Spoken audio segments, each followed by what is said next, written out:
of sport. And they are matched again for a championship, the Celtics and the Lakers. The crowd somewhat quiet here, Jerry West. 56-51. I think the Celtics have surprised them. There was an opening burst in this game by your team, and then the Celtics held it off and came back. What's your perspective, Jerry, on what happened? Well, Brent, I really thought the way Boston played, we're maybe lucky to be as close as we are, but frankly, I like our position. I think we're going to win this game the second half. Why would you say that, other than just being optimistic about your franchise? What do you see that encourages you? Well, you know, I see us have a lot of energy, and defensively, I think we can do a little bit better job than we have, but Boston has shot the ball tremendously well, but I think they've searched out the loose man maybe better than we have.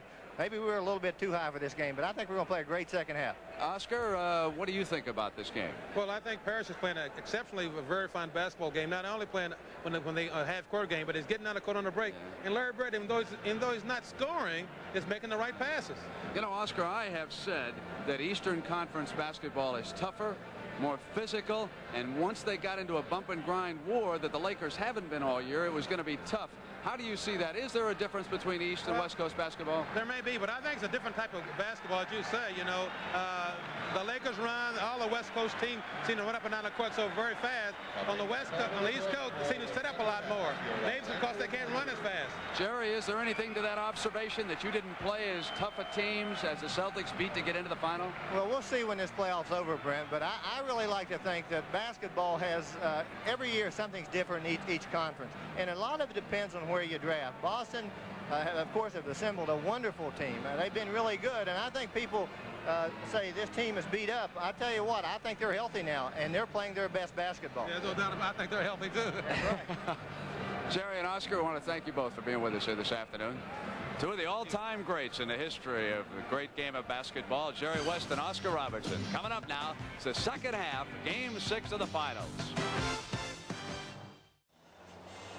The Celtics lead the Lakers 56-51, and just a few moments ago, Pat O'Brien had a chance to get the thoughts of Lakers head coach Pat Riley. Anything surprising in the first half, Pat? Well, not really. I just think we have to be a little more patient with our offense and take better shots. I think we're excited, and it's almost a blessing to be down just 5. So we got to be a little more patient in the second half. Concerned about Kareem's minutes? Not really. There's no time now. You know, he's had a good pace all year long, and I think, you know, the last game of the year, the last 2 games of the year, he's ready to roll. Thank you. Good luck second half. Back to Dick. Thank you very much, Pat. Tommy, once again, it looks like this game could have been played at Boston Garden the way the Celtics have maintained the tempo and have things in their favor right now. They have slowed the Lakers down. They've taken the run out of the game.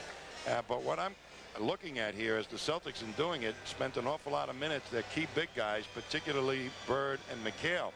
And the other thing for the Lakers, I kind of disagree with Pat Riley. I think that was an awful lot of minutes, plus the burden of carrying the offense by Kareem in the first half. I don't know whether he's going to be able to produce like he normally does in the fourth quarter for the Lakers. Especially with 3 personal fouls if he does get in foul trouble. By the way, let's take a look at the shooting statistics. And the Lakers, who are under 50% in all 3 games in Boston, are under, again, the 50% mark. This could be the key right now to the game. 9-point differential in free throws between the clubs and a 5-point Celtic lead. And, again, the fast break points.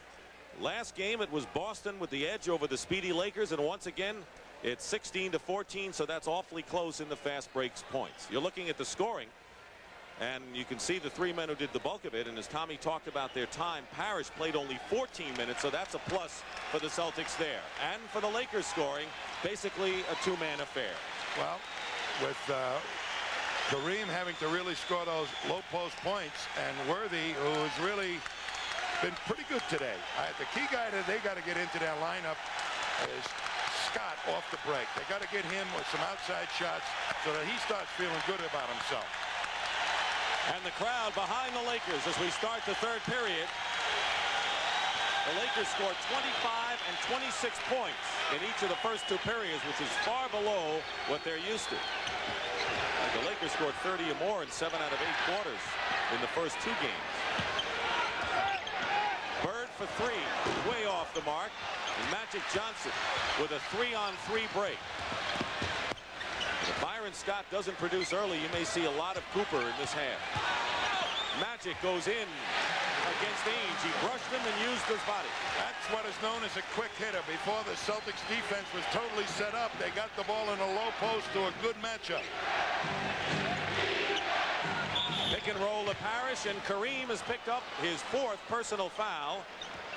So when you talk about how many minutes he can play, that will go into Pat Riley's computer. 4 fouls on Abdul-Jabbar. He's going to leave him in. He's got to leave him in. But he can't pick up another one. Johnson misses. Green the rebound. Needs Kareem's offense. Well, looks like Kareem may be coming out, Tommy, as Michael Thompson is at the scorer's table. Green.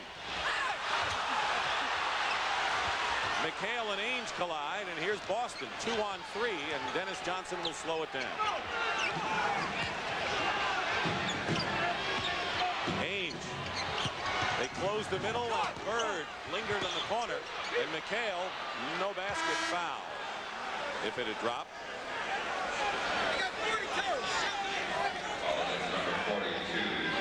James Worthy picks up his 3rd personal foul, and Tommy, James Worthy played all 24 minutes in the first half. He's young enough, and he ought to have the stamina to play the whole game. That's what Riley's hoping.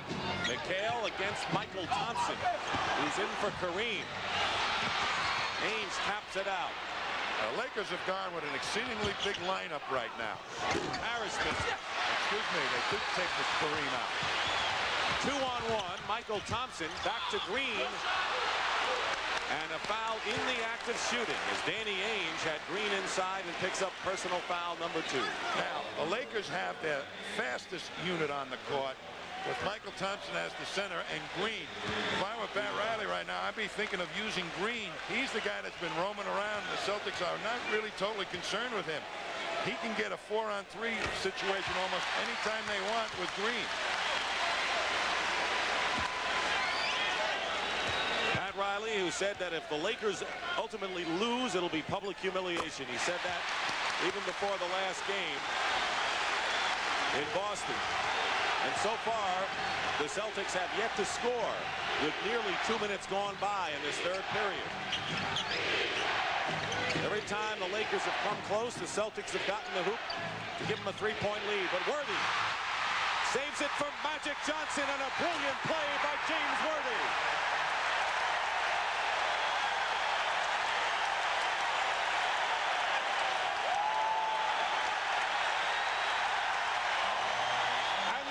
Lead it on this play. There is real grit. James Worthy with the full dive to save it, to create the easy hoop by Magic. Their first lead since 13-12.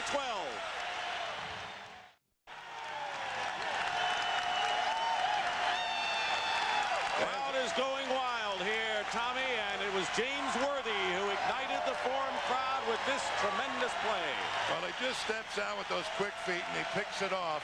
But this part of the play is inspirational to the rest of his teammates. They say if Worthy can dive and play that hard, I better do the same. And here you see Magic now just picking it up. No green jersey in sight, and it's 2. But a very smart call of a timeout by Casey Jones to take that emotion away from the fans. So the Celtics still haven't scored here in this 3rd period. And the Lakers regain the lead. They were down by as many as 9. Celtics are not keying on AC Green. Ainge forced that shot, and a 4-on-3 break for the Lakers. Worthy